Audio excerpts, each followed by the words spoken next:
Hey everybody, it is VaulSC here, and we're going to be talking about Season 10 of infiNity the game. This is the new infiNity tournament system package, which has just come out. It's got the new rules. You can all download it. It's in the big PDF, so I'd suggest that you obviously go through it and do that in your own time. And before we get into my thoughts about it, just bear in mind that I'm not going to cover every detail. What I'd prefer you guys to do is to go through the PDF in your own time, make your own conclusions about it first, and look at the details yourselves first, because I'm not going to get everything. And there's really no point, replying to me and getting in touch with me and saying, hey, dude, you missed that, and you missed this, and you didn't consider this, and you didn't consider that.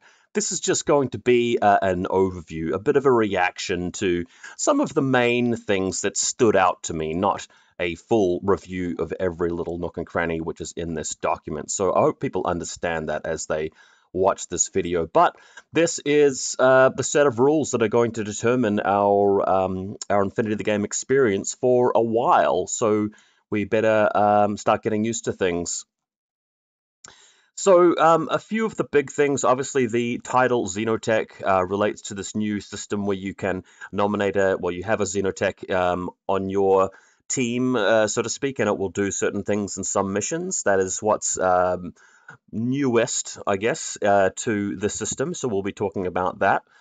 Some old missions have come back and have been a little bit reworked, such as the Armory. We'll be talking about that. There are a couple of new ones in there as well. Frostbite definitely looks interesting to me, so we'll check that out. And Unmasking, which I've certainly played a few times, has made it in here. And a couple of the classic ones have been reworked.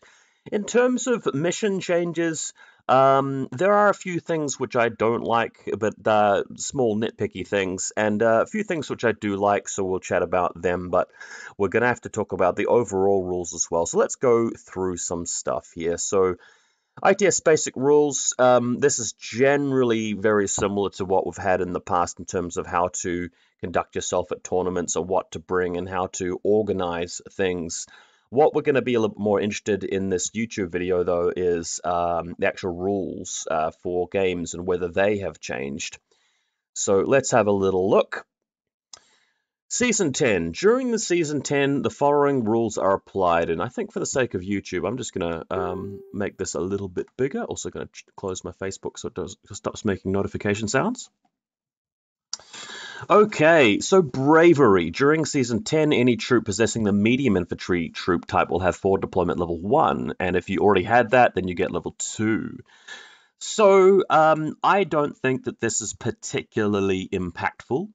If you look at troopers like the NIS and the Intruder, these guys are going to get given sniper rifles and HMGs anyway, and don't really need that extra deployment.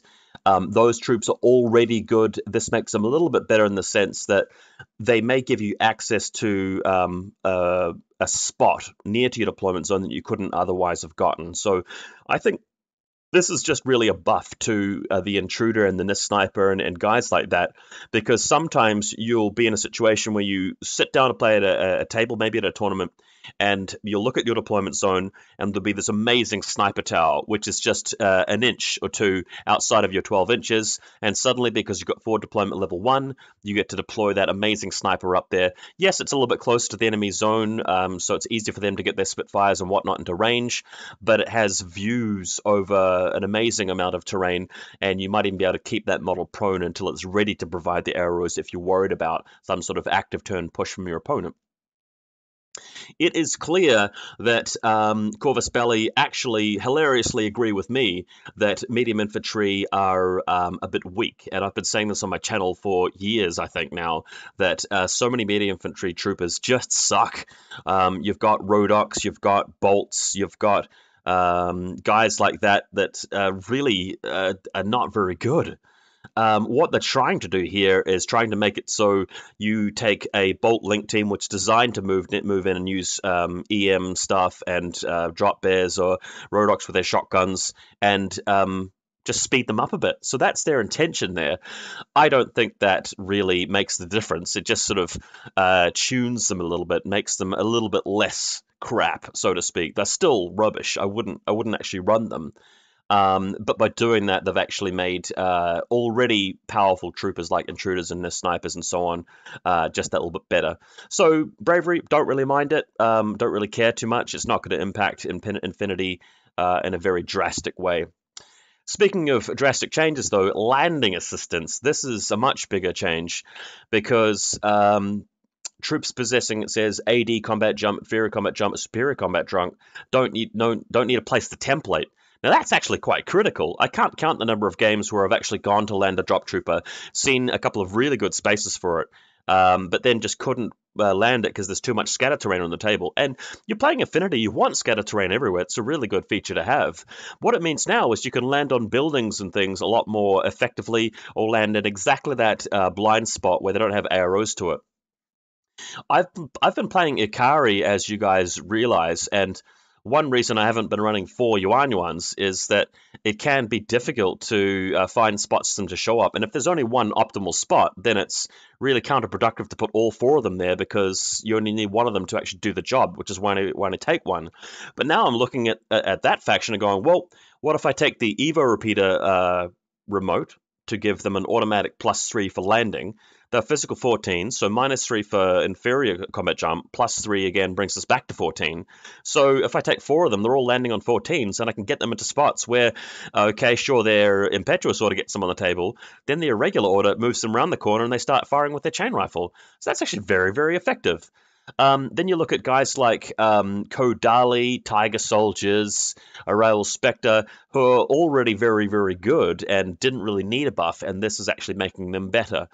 I remember listening to the White Noise podcast. I honestly hate listening to any podcast. This was sort of a one-off occasion, and there was a guy on there talking about how he just rated AD troopers just way above and beyond other things in the game, or at least that rule was more powerful than anything else. I disagreed with that completely, but this guy must be doing backflips looking at this rule going, well, they're even better now.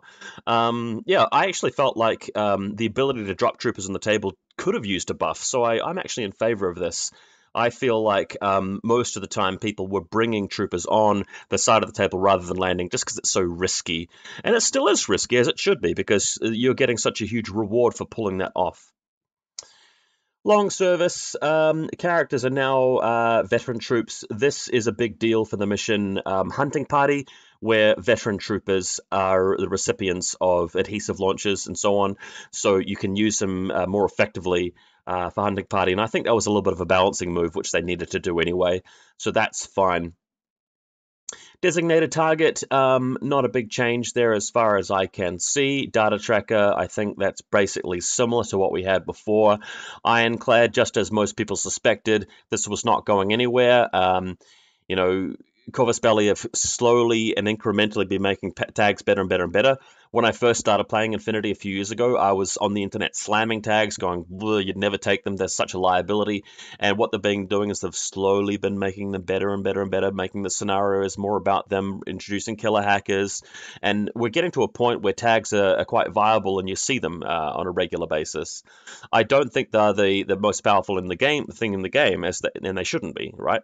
But fatality level 1 is fine, it's balanced.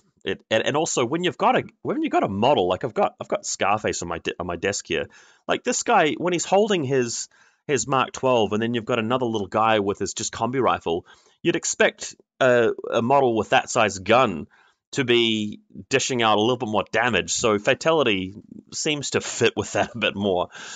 Soldiers of Fortune, in my meta, we never used that, so I'm not really going to talk about it. Closed battle list would be interesting if they've actually made some good CBLs, but they haven't. Reduced combat groups, well, that worked. They took a bit of risk with that, but it paid off, and it's something which people accept now, and they like it. And there's not too much else to say, really, from this section.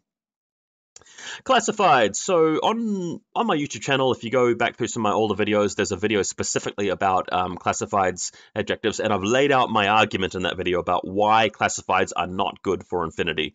The argument basically boils down to the fact that the game has already got a lot of variance in it, maybe a little bit too much, and classifieds just put that over the edge a bit much. So you get dealt in a classified where you've just basically got to revive one soldier, and your opponent has to actually send somebody over to your HVT and pass a whip check by touching your HVT.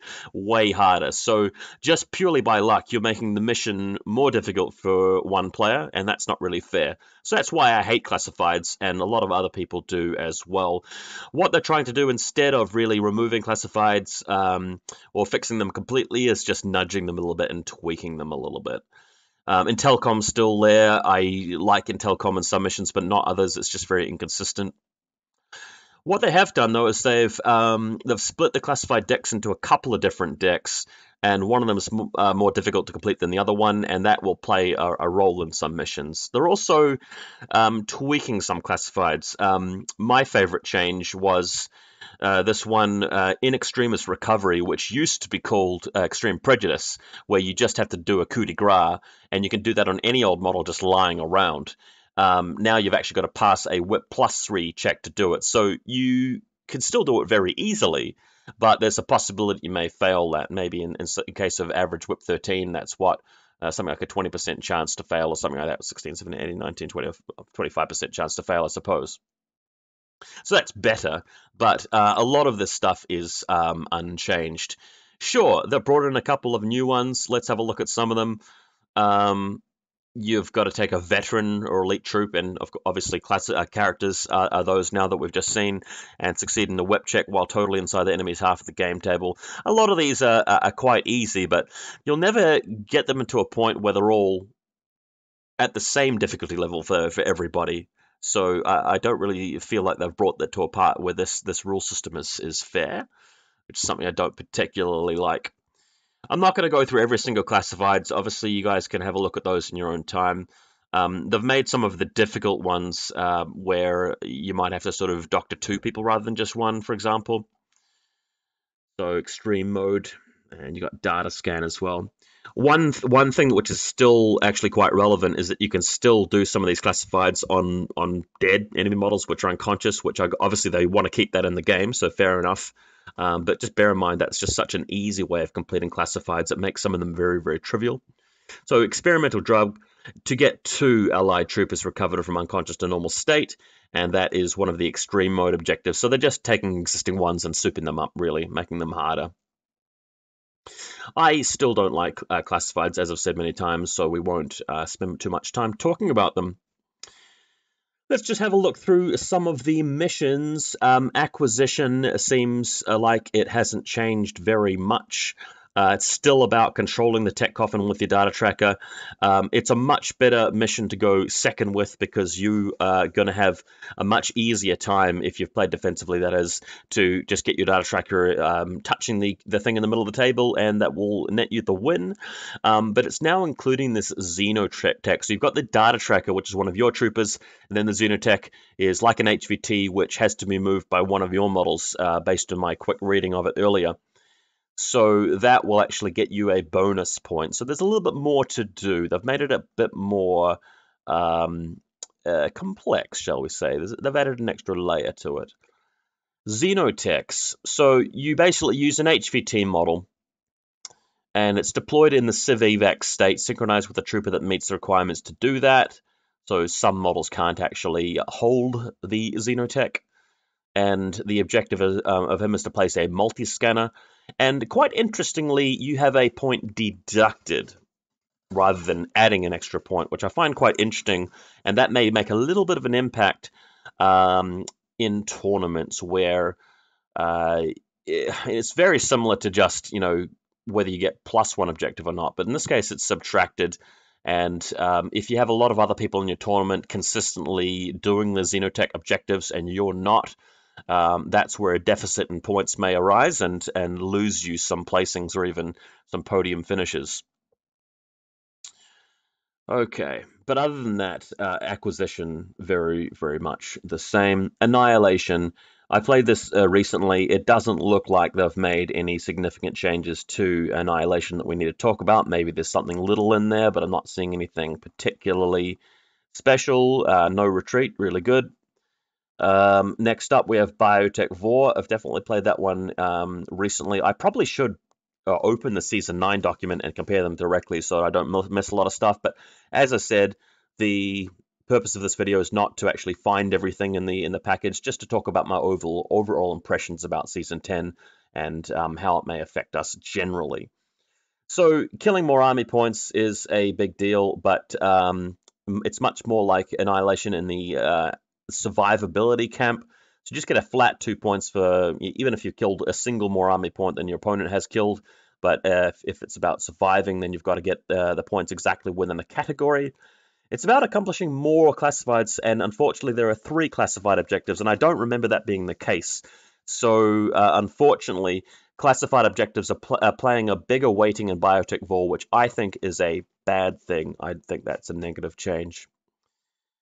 Also, when you count up your points, apparently the classified objective may cancel 1 from your opponent, so it might be quite hard to, for both players to get 3 in the first place, because depending on the symbols lining up, you may simply be just cancelling them out on your opponent's side, which is quite interesting. But I don't think it will be, too impactful in tournaments. I don't think it will make a big difference in the long run. So good old Biotech Vor, very difficult mission. You've got to plan for it very well. Capture and Protect, I feel like they've just simplified this a little bit. There's no panoplies or anything like there was at one point. There's no consoles to press. You've just got to go and grab the beacon. So in doing that, just go and get it, bring it back to your deployment zone, you get bonus points, prevent the enemy from doing it, and there's only, thankfully, a single classified objective, but also capturing it with your data tracker is a big deal. I wonder if you need the data tracker to be the one who actually goes and picks it up off the ground, or whether it's just good enough to have the data tracker pick it up off of somebody else who's previously gone and got it. That could be a big difference. Have captured the enemy beacon with your data tracker. Captured enemy beacon. It's considered to be captured by a player as long as that player is the only one with at least 1 model base contact with it. So my reading of that, and I might be wrong, my reading of that is that you can pick it up with somebody else, just as long as your data tracker is the one holding it at the end of the game. That's the bonus point. So that's interesting, isn't it? Very interesting. And data tracker just chosen it after deployment as usual. Okay. No HVT in this one. That's really interesting. Players, and they must remove all the HVT classified objective cards from the classified deck.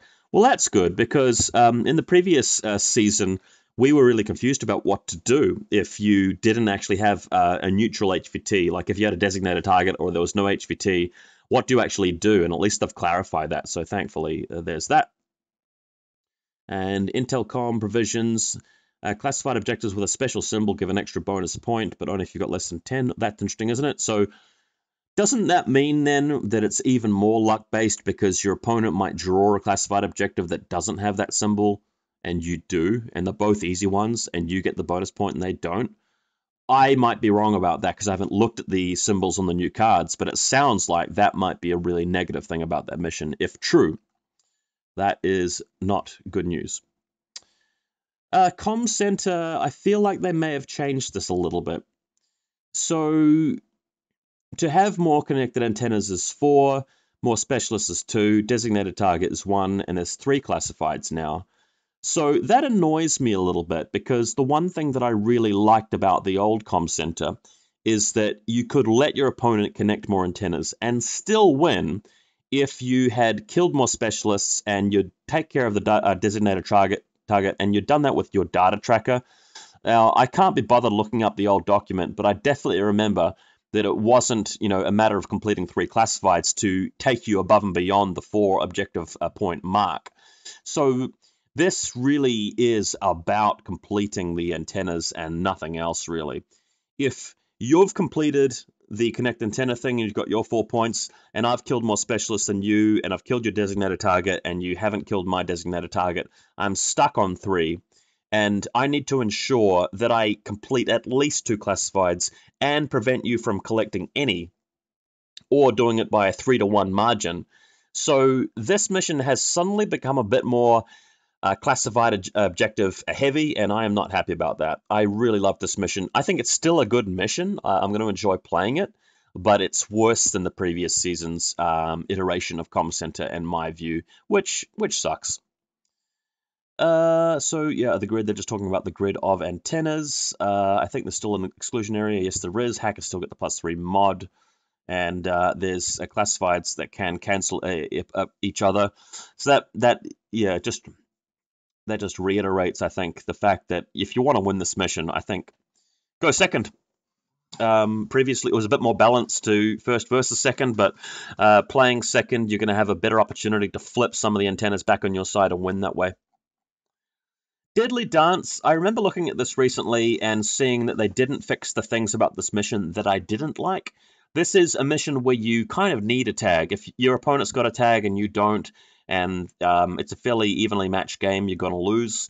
This is a mission which really finally helps models like the Ulan, where you've got access to marker state in your tag. It's not too expensive, and you can actually move it somewhere safe without being hacked and get the points that way. The thing that most people I've talked to do not like about this mission is that here it says both players must roll a die on the assigned quadrant table. The result of the roll determines the assigned quadrant, and that may mean that, okay, let me find a picture actually. If I go infiNity and we'll just open up a look at the table. This is a game that I had recently. So let's imagine this is actually Deadly Dance, right? So let's draw where the quadrants are going to be. And let's say this is us over here. We're on this side. And then we make the roll, and it picks this zone here. So we've just got to move our tag or our trooper into that zone, and we get a bonus point at the end of every game round. And then we make a dice roll for our opponent. Well, the opponent rolls their dice, and it's the exact same zone. So based on just pure luck, they actually have to keep troops in a quadrant that's closest to this deployment zone, which just isn't fair.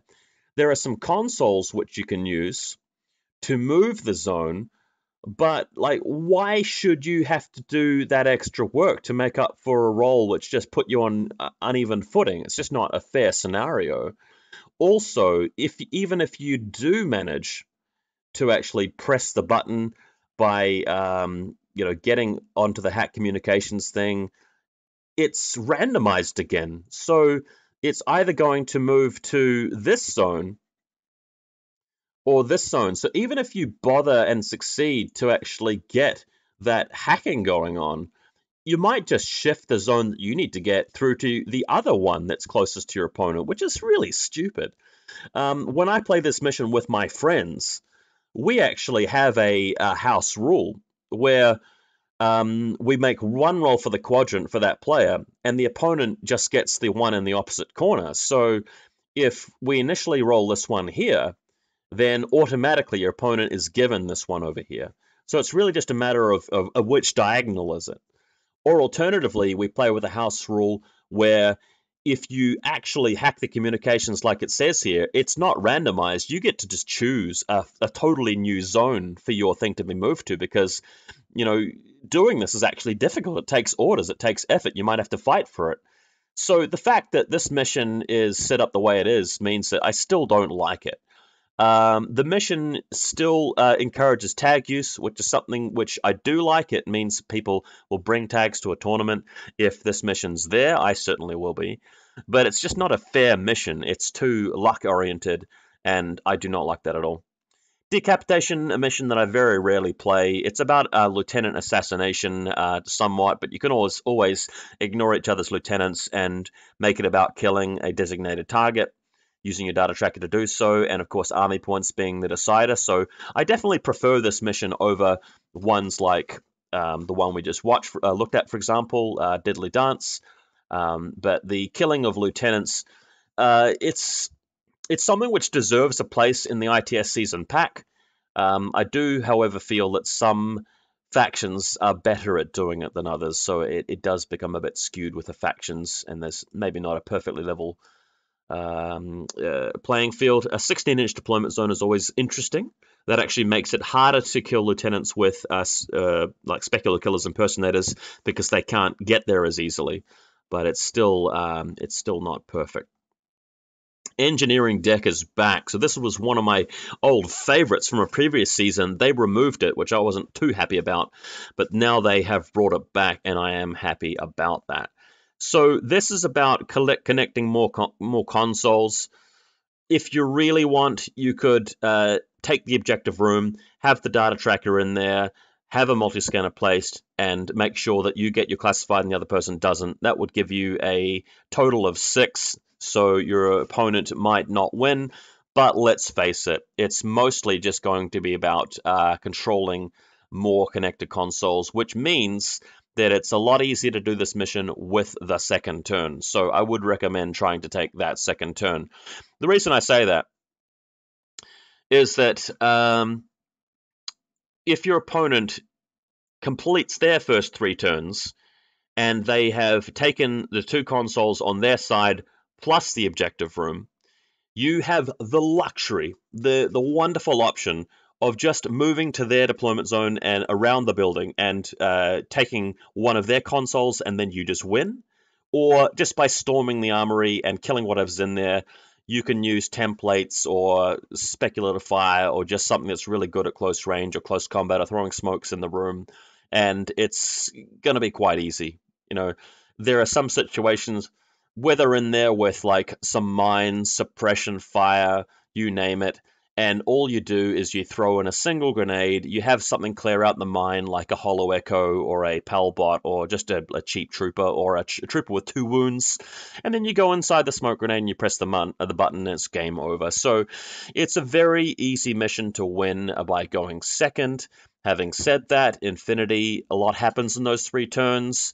I'm personally starting to take first turn a lot more than I used to, just because if you're in a situation where you've just annihilated your opponent, they have very few orders left, and you've managed to secure the 2 consoles on your side, you've secured the room, and you've secured one of their consoles. They need to spend orders taking one on the back, then going into the middle of the room, and you might have really set too many traps for them, or you might have really just gutted their order pool so badly that they don't have enough resources to do that. So it's still definitely doable. It just depends on what sort of army list you're playing and what the style is there. Firefight, always been one of the better missions because it, unlike Annihilation, which is sort of more about assassinating a data tracker and playing cagely, this one really is about killing more army points than your adversary. If that's the only thing you do, your opponent can definitely kill the specialists, lieutenants, and get more panoplies and kill the data tracker. But in most situations, you'll have a case where both of you have completed some of those objectives, and the one who does kill more army points becomes, out in front. So that's what this mission generally is about. Don't forget about the deployment zone being 16 inches deep. It's still there, and designated landing area makes everybody on the level that Van Zant is, in the sense they can come on right at the back of your lines. So your Kodali and your Yuans and troops like that will be a lot more dangerous. So just be mindful of that and always expect drop troopers in this mission. Other than that, it hasn't really changed very much at all. Frontline, I've always hated this mission. I just really loathe this mission, even though a lot of people find it one of the most neutral, basic missions. And the reason I hate it is that it's too skewed for, you guessed it, taking second turn. So if I draw these 3 lines here, like it is in the scenario, so this the 2 white zones and the pink zone in the middle are the 3 zones that you are going for, right? So you dominate the one closest to you, you get a point. You dominate the central section, you get 2 points, and the furthest one, you get 4 points. And what will happen in a lot of games is that you get the one closest to you, your opponent gets the one closest to them, and it's whoever's got the middle one that really matters. So looking back at my diagram, let's say you are going second and your opponent has come through and they have put, let's say they've got 80 points worth of models in the strip closest to them. So this is where the opponent is, and this is where we are, right? So they've got 80 points there, and they've got 65 points there, and they're not even bothering to contest this zone because they know that they can't. So in your final turn, you move a single dude worth 5 points into that zone. Tick, you've got it. You might have already had something in there, no dramas at all. Then you simply look at these 2 strips and go, right, I only need to get one of them. Which strip is it going to be easier to get more than 65 points worth of troops in, or 80 points worth of troops in? If they've left like a tag worth 80 points in this zone, and all you need to do is just avoid some AROs and put a tag of your own, or 2 heavy infantry models, or a coordinated order which gets 3 camo markers over there, adding up to 81 points. Well, you can move around through the scenery, avoiding everybody else until you've got this cleaned up. In which case you just ignore the middle zone because you get a bonus 4 points. On the other hand, if it's easier to come into the middle zone, then you just do that. So you have that luxury going last. Not only that, it may not necessarily be 65 points if you can just kill one thing. Let's say that there's a guy hanging out over here, and you've got something in a position to go around and attack it in close combat and kill it, for example, and that thing was worth 20 or 30 points. Then whatever did the killing might already be more expensive than what is left in the zone. If not, you may be able to move something in there and take it. So that's why this mission to me is really not very good. They have improved it though. So they have made it a little bit better by making it so that if you dominate the section with the Xenotech in it, and place the multi-scanner and get your classified, there are some extra objective points to get. It's still pretty tight though, so let's look back at it. Let's say you've both got the sectors closest to you, 1 point each, we're neutral on that. One player has dominated the central sector, that person has got 2. That means that the other player cannot have done it with the Xenotech because they're not dominating it at all. They may have placed the multi-scanner, they may have got the classified objective, so it makes a draw a little bit more likely, but a draw is as good as a loss in a lot of cases in an ITS environment, so that's not wonderful. What I would have liked to have seen is something else in there which gives you enough oomph to potentially break somebody who's dominated their closer sector and the middle sector. And if you have done well enough on everything else, you might just be able to squeeze ahead, just to make it so that the mission's got more than one way to win. And my favorite missions are always the ones where there's more than one way to actually complete the scenario. If you look at my custom scenarios, like the tactical window and finish line, there's a lot of different ways that you can actually come out ahead, so there's more to think about, and it's not just about turn order. Okay. Support and control. Oh, this makes it even worse. So, Intel Com card, this is really bad. So each player rolls a die, and the one who gets the highest score must be the first to announce his decision. So that's luck-based. Also, the card that you pick out of the deck will have an amount on it, which is luck-based again. And you can add your points. Oh, that's just hideous. Fuck this scenario, man. That's just rubbish. So what they're saying there is that, let's say it's a close game, and even though you've been stuck with first turn, you've done a great job getting the zone closest to you locked down. You've got tons of points in that. And the middle zone, you've done the best job you could with the survivors after 3 turns of fighting, hanging out in the middle. Your opponent moves some troopers in as well, and they've done an equally good job surviving and getting troopers in there. So it's a pretty close finish for the middle sector. And then you guys both play your cards. And it turns out that the cards you drew from the classified deck had low numbers on them, and your opponent drew ones with high numbers, and that makes the difference. If you go back and look at my my video for the tournament where I was playing Shazvasti a number of months back, that actually nearly eventuated. In fact, because it's determined again by turn order, like the person who's actually going first, if that wasn't bad enough already, actually has to declare which zone they're adding the points to as well, which just makes it shocking. So I really don't want to see Frontline in any events that I play, personally. Frostbite. So this is a brand new one, and I actually kind of like this one. And let's have a good talk about it because it's very new. So to kill more army points than the adversary, 3 objective points. I like that. That's a great start. It's going to get really interesting because one way of killing army points is not to shoot them or hack them up in close combat, but to make them freeze to death. So we'll find out how that works in a minute. To kill the enemy data tracker, good. It's skill-based. Both players have got the chance to build a list which has a good data tracker and deploy in a way that keeps them safe and defend the data trackers. That's a good objective to have. To have secured the exclusion zone at the end of the game, 3 objective points. Well, It makes it a bit more like a frontline in the sense that going second is better for securing zones at the end of the game. I don't love it, but at least, both players know where they need to concentrate their troops. The thing I hated about frontline is that your opponent can just win by picking the zone where you've put the least stuff in, which means you have to spread yourself even more thinly. Whereas with Frostbite, you can make sure that you just saturate as much points as possible into that zone in advance so you know what you're in for. So that makes it a little bit more bearable. Have at least one active heating unit at the end of the game, bonus objective point, and it's a classified. That's not too terrible. Deployment, pretty standard. Exclusion zone, pretty standard. You can't deploy base to base with a heating unit. So it looks like this. There's actually a heating unit well back into your deployment zone, one just beyond your deployment zone, and your opponent has the same two heaters. My understanding is that the whole table is freezing, and if you go and press the button on one of the consoles, you can choose one of the heaters to, heat in a horizontal strip, meaning that all of your troops there are safe. Otherwise, it becomes a bit like Biotech 4 in the sense that troopers just die at the end of the game if they aren't hanging around in a heating area. Now, you might ask, well, how could a tag possibly freeze to death? Well, there are actually a special rule that says that tags and heavy infantry aren't affected by that, which is good. I like that. It actually encourages tags and heavy infantry, and I don't feel like they're getting quite as much love as they should in infiNity. So that improves them further, which is a positive thing.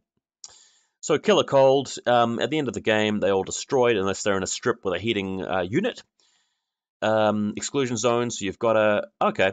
So it's secured by a player when he's the only one whose data tracker is inside the exclusion zone. Okay, all right. So my sincerest apologies to everybody watching this video. I thought that it was about having more points there. It's clearly not about that. You just have to move your data tracker there and have it not die, which encourages you, again, to take a data tracker, which is very survivable. Which makes a tag a pretty good option for that if it's not going to get chopped up in close combat, or something which has 6 sense level 2, or maybe something part of a link team would be a good idea. So you've got heating units, so you mark them activated with tokens. You can destroy them, apparently, so that's interesting, but you can only destroy them in close combat in the same way that you would do in the looting and sabotaging missions. Consoles can be used to activate a heating console, so what you're wanting to do here is to go through, activate the heaters which are going to support the most troops in your zone, and hope that your opponent doesn't do the same and that they all freeze to death would be one way to win. But your opponent may just manage to heat their own side of the house, and it'll come back down to good old-fashioned shooting. Right, I actually think this mission's really cool. The data tracker's got its own special irregular order. You don't have to be Tariq. Anybody who's a data tracker can use that, so that's nice. So I'm looking forward to coming up with strategies for this mission. I'm looking forward to seeing how it plays out. But I like it. It's very much about one player against another player. There's not too many random elements in there, and it's about strategy. It's about the tactics for the mission. And most normal ITS lists can play this mission effectively. You don't need to put anything like link teams in there if you don't want to, like you do in Biotech 4 or things like that. It's not one of those missions, so I'm really looking forward to it. Looks really cool. The Grid. So I recently criticized this mission because the player going first has the first opportunity to destroy after designating the antennas and win the game outright by basically snatching up objectives which the opponent can then not even attempt to go for. It was shown to me recently that the objectives are actually quite difficult to destroy because you've got to do 3 wounds to each of them. You've got to subtract the first 2 wounds and take them to 0 wounds, and then remove them from the table with a further wound. So they are quite tough, but I am still standing my ground here and saying that if you're playing this mission, you always want to go first, and you always want to make a list which has something very powerful for fort observing and for blasting things. So if you have a faction where you can have a link team with a missile launcher in it, and you've got a good quality fort observer, possibly even in the link team as well, and you've got a lot of regular orders, then you have an advantage. And if you don't have those things, and if you don't have first turn, then this is a really difficult scenario to do.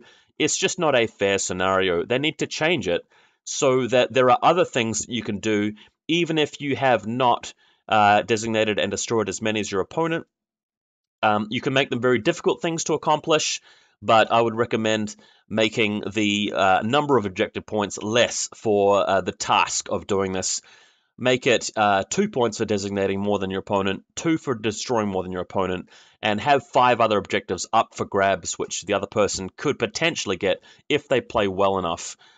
Make it difficult for them to do that, but at least give them a chance. Highly classified, just absolute rubbish. Not even going to talk about it. It's just about classified objectives. Some factions are better in doing them than others. It's luck of the draw as to whether you get good classifieds for your army list or side of the table, or just in general. So I just recommend never playing this mission and never including it in your ITS tournaments. It's pretty harsh view.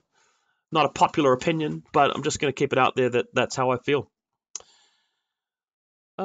So I think we have Hunting Party here. So I played this quite a lot when it first came out. We had it in a tournament that went quite well. This one's a really interesting one, especially now that even more potential troopers can be given the adhesive launcher. It can be a mission where you choose an unusual lieutenant. I like taking a lieutenant that either has a really high BTS or is a camo marker. So long as you can do that, then you're golden. Also try and have troopers which are quite good at getting to their side of the table, like a drop trooper who is an elite drop trooper, like an Akali Commando, for example. Get him at the back there with the adhesive launcher. That might be easier now that drop troopers are better, don't need the landing template. I quite like Crackot Renegades as well for getting up there with stun pistols or whatever they may have, with if they manage to roll up climbing plus or super jump. So long as you build a really good list for this mission, it's actually quite a fun mission and a reasonably fair one, in my opinion. I don't think it's the best mission in the pack, but it's still decent. You can also win as well by just defending really well and taking the transmission antennas at the end of the game. Looting and sabotaging. Recently played this, and it has been a little bit of a point of contention as to whether you can use friends to get the +1 burst and damage bonus to attacking objectives in close combat. But again, this is a mission that comes down to usually having smoke. Being immune to jammers is a really big plus. Eclipse smoke is better than normal smoke for this one. And having stuff which is really good in close combat, like a Crackot Renegade. Crackot Renegades just excel at this sort of mission. I used a Dacherazzi link, which is not a great link, but they were pretty good at this mission. I don't think that they've particularly changed this a lot, as far as I can see. So, as it stood previous mission, so it shall be the same. Power Pack, I think this is one that still has a saturation system. One thing I noticed, though, is that I believe they have brought back the special rule where there's a range deficit. No, that might be pertaining to one of the other missions, actually. I do remember there was at least one mission where the maximum range total was like 32 inches, and I think they brought that back at some point. We'll keep an eye out for that. I may have already passed that, so never mind. So this one's changed a little bit because now you're using your Xenotech guy to place the multi-scanner on the saturation zone. So it does look like there's a bit more to do. You can activate more antennas for 4, control the enemy console for 2, place the multi-scanner for 2, prevent the enemy from connected yaw, and that's easy to do. Classify, that's 1. So I think this is generally about activating more antennas usually, and the antennas are just through the middle. So it's going to be, all right, take the second turn, activate more antennas. I don't think this is really a wonderful scenario, but it's definitely a very playable one. And this is quite interesting in tournaments where the tables have already been laid out as a general layout for everybody, and then you just get the table where you've got a really wacky deployment zone into 2 different boxes. That's interesting. To be honest, to give this a fair review, I'd have to go back and have a careful look at the actual lineup of objectives before the Xenotech was added in. It feels to me like it's a little bit better in the sense that you can let your opponent activate more antennas so long as you control their console at the end of the game, and so long as you can place your multi-scanner out there without them doing that, and get a bonus point that they don't also get. So there's more than one way to win. It just feels to me like, again, if you've got the second turn and you've defended well enough at the end of the game, you can choose between, okay, am I going to go and activate an antenna if they've picked up 2 of them? Can I just take one of them back? or do I need to go and control the enemy console? You have got a bit of luxury as to sort of how you win. What's going to be the easiest path to victory? So that's something which helps going second. Again, you can't always win by going second. It just helps in a lot of cases. Quadrant control. I've never really liked this mission because, again, it's end of game round scoring. It's not hard to just dominate more quadrants than your opponent for one of the 3 game rounds, and so long as you have done that, it's pretty easy to win. Data trackers help here, but again, it's still going to benefit the player who's controlling the tempo of the game. I suppose that if you're going first, your mission should really be to assassinate their data tracker, keep your data tracker somewhere safe in a dominated quadrant, and having that extra additional bonus point tick up as the mission goes by. So it's an improvement. They've definitely improved quadrant control for this season.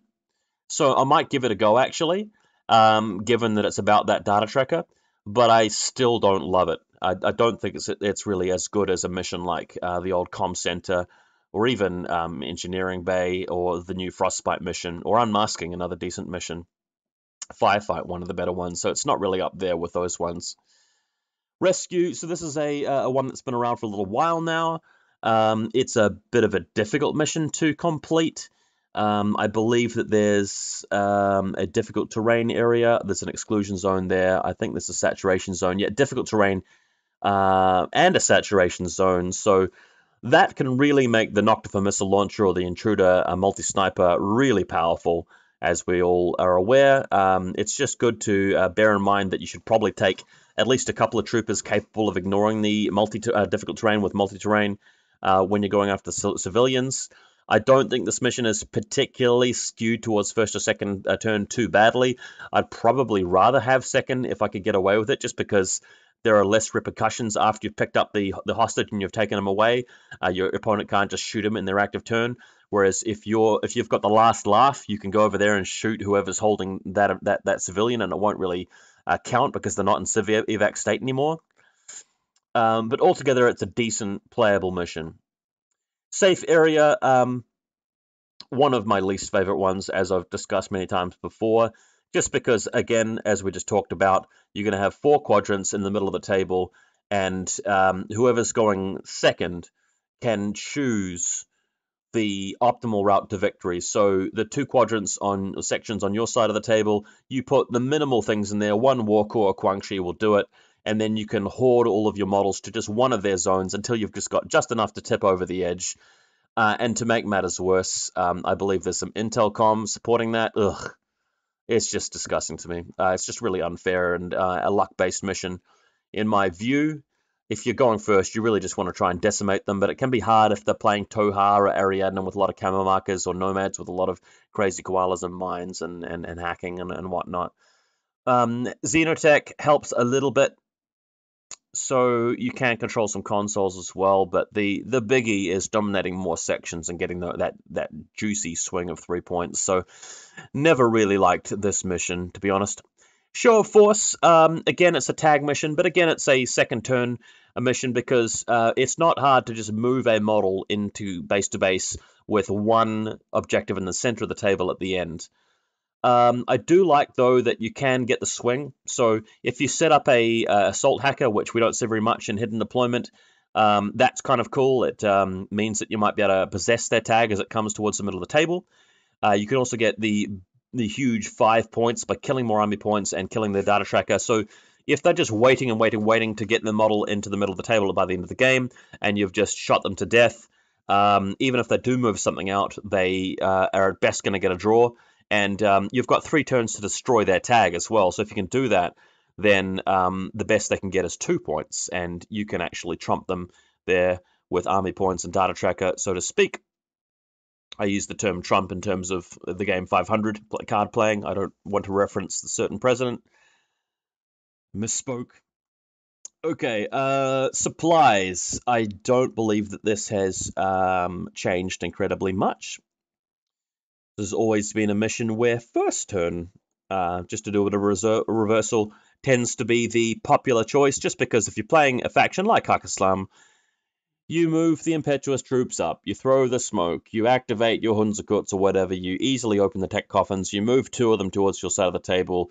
They can't do anything about that if you've done it correctly, or it's very difficult for them to come and shoot you. That's the way of it. Supremacy.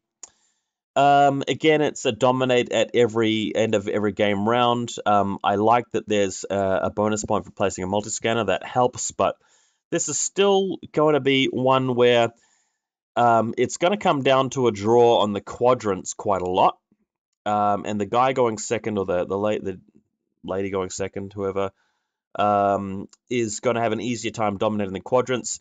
I do feel Supremacy's a bit better than Frontline and Safe Area, just because the consoles can be a big deal, because you can get, what does it say, 3 of them, which can be more than enough to negate those quadrants that your opponent's picked up.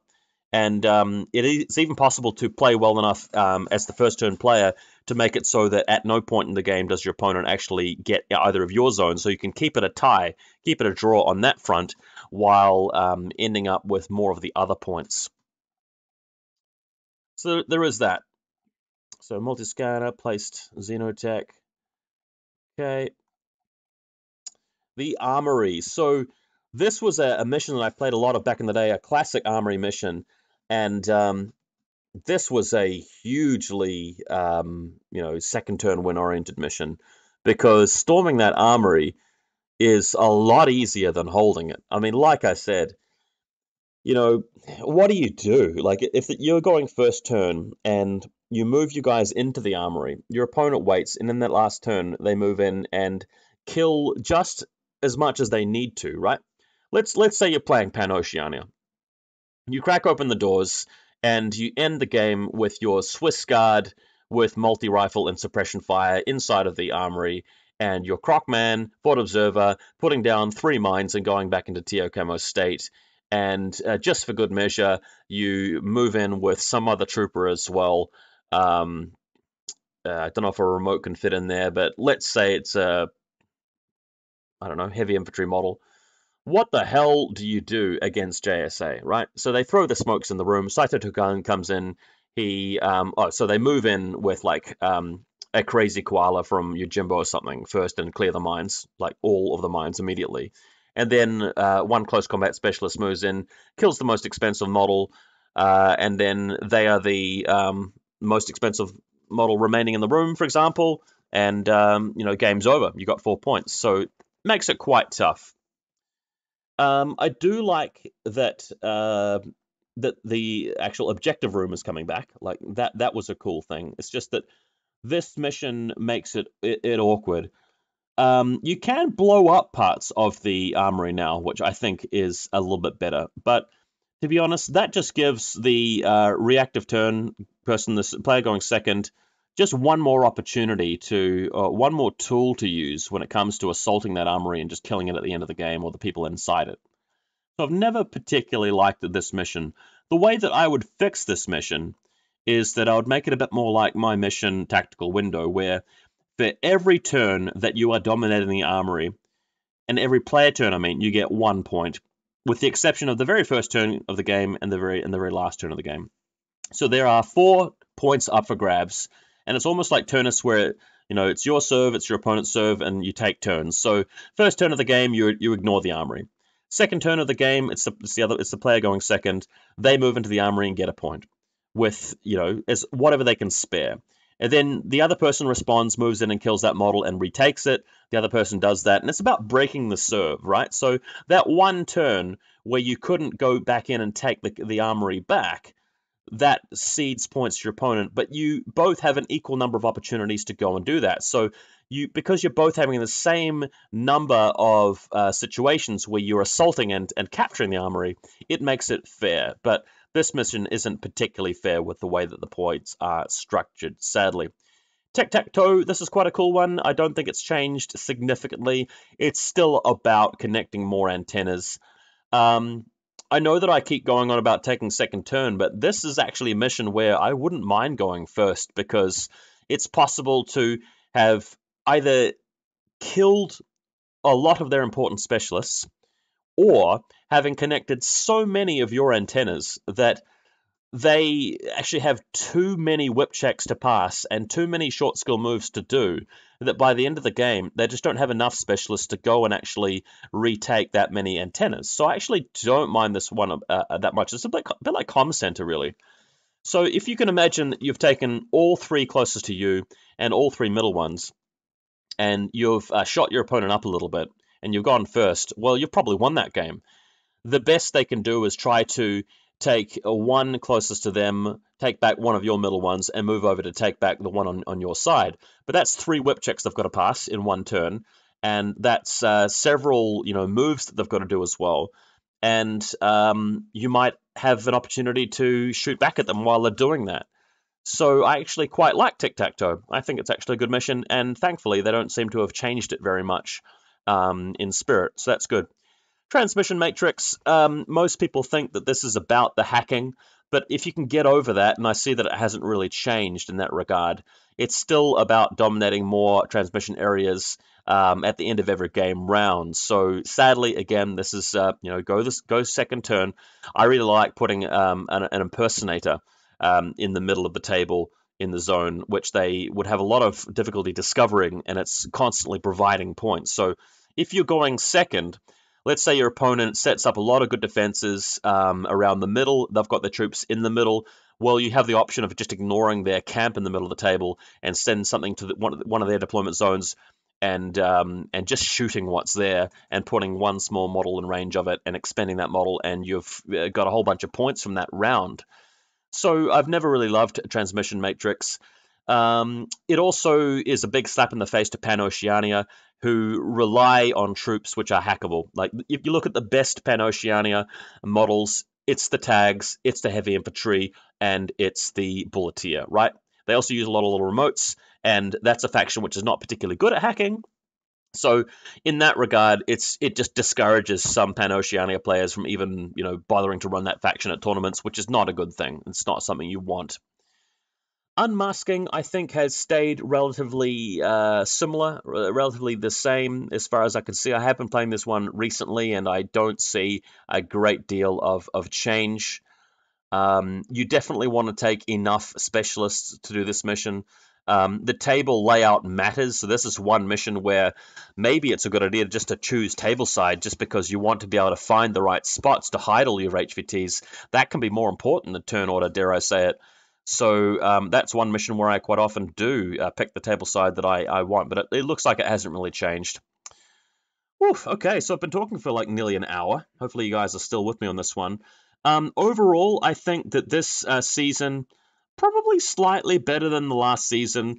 Overall, I hate the fact that classifieds are actually getting more involvement slightly.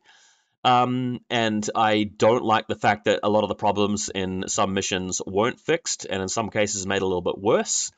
But I do approve of the fact that they've buffed airborne deployment a little bit, they've buffed medium infantry a little bit. That's fine. They've brought back a couple of good missions. They've added a good mission, which I'm excited to play, and they've improved a couple of missions as well. So it's not all bad. It's not all good. It's a bit of a mix. This will do. This will serve nicely for a good season of playing infiNity, and I hope you guys get a lot out of it, and I hope it generates some good tournaments. Better leave it there. Thanks for checking it out, guys.